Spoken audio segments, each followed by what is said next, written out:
ನೀವೆಲ್ಲ well travelled ಇದ್ದೀರಾ ಅಂತ ನಾನು ಅನ್ಕೊಳ್ತೇನೆ.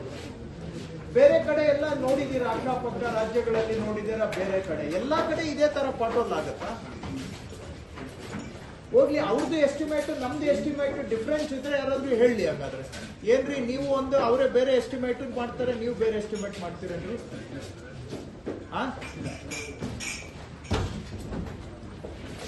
ಎಸ್ಟಿಮೇಟ್ ಒಂದೇ ಇದ್ರೆ ಪಾಟೋಲ್ಗಳು ಯಾಕೆ ಉದ್ಭವ ಆಗ್ತದೆ?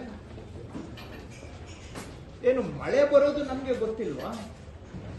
ಅಥವಾ ಏನು ಆಗತ್ತೆ, ರೋಡು ಎಷ್ಟು ದಿನ ವರ್ಷ ಇರಬೇಕು ಅಂತ ಗೊತ್ತಿಲ್ವಾ? ಈ ಪಾಟೋಲ್ ಆಗೋ ತರ ರೋಡ್ ಮಾಡೋದು, ಆಮೇಲೆ ಪಾಟೋಲ್ ಫಿಲ್ಲಿಂಗ್ ಮಾಡೋದೇ ಒಂದು ದೊಡ್ಡ ಉದ್ಯೋಗ. ವರ್ಷ ಪೂರ್ತಿ ಪಾಟೋಲ್ ಫಿಲ್ಲಿಂಗ್. ಮೈ ಸಿಂಪಲ್ ಕ್ವೆಶ್ಚನ್, ಯಾಕೆ ಪಾಟೋಲ್ ಬರುತ್ತೆ? ನಾನು ಇನ್ನೊಂದು ಪ್ರಶ್ನೆ ಅನೇಕ ಬಾರಿ ಕೇಳಿದ್ದೀನಿ, ಏನ್ ರೋಡ್ ಮಾಡೋದು ಏನು ಒಂದು ರಾಕೆಟ್ ಸೈನ್ಸ್ ಅಥವಾ ಹೇಳಿ ಅದನ್ನಾದ್ರು. ಇಲ್ಲ ಸರ್, ಅದು ಬಹಳ ಕಷ್ಟದ ಕೆಲಸ, ನಿಮ್ಗೆ ಗೊತ್ತಿಲ್ಲ, ಹೋಗಿ ರೋಡ್ ಮಾಡೋದು ರಾಕೆಟ್ ಸೈನ್ಸ್. Simple question.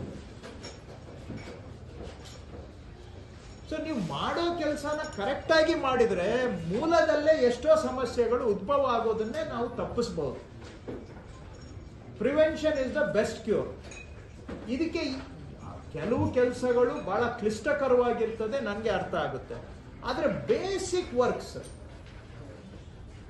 ನಾವು ಸರಿಯಾಗಿ ಮಾಡಿದ್ರೆ ಎಷ್ಟೋ ಸಮಸ್ಯೆ ಉದ್ಭವ ಆಗದ ಹಾಗೆ ನಾವು ನೋಡ್ಕೊಳ್ಬಹುದು, ಪ್ರಿವೆನ್ಷನ್ ಮಾಡಬಹುದು. ಸೊ ಇದು ಯಾವಾಗ ಆಗುತ್ತೆ? ವೆನ್ ದ ಸಿಸ್ಟಮ್ ಸರಿಯಾಗಿ ನಡೆದ್ರೆ ಇದೆಲ್ಲ ಆಗುತ್ತೆ. ಸೊ ನೀವು ನಡೆಸಬೇಕು. ಇಲ್ಲಿ ಚೀಫ್ ಇಂಜಿನಿಯರ್ಸು ಇದ್ದೀರಾ, ನನಗೆ ಅರ್ಥ ಆಯ್ತು, ನಿಜವಾಗೂ ನನಗೆ ಅರ್ಥ ಆಗದೆ ಇರೋದು ಏನಿದೆ ರೋಡಲ್ಲಿ ಅಂತದ್ದು.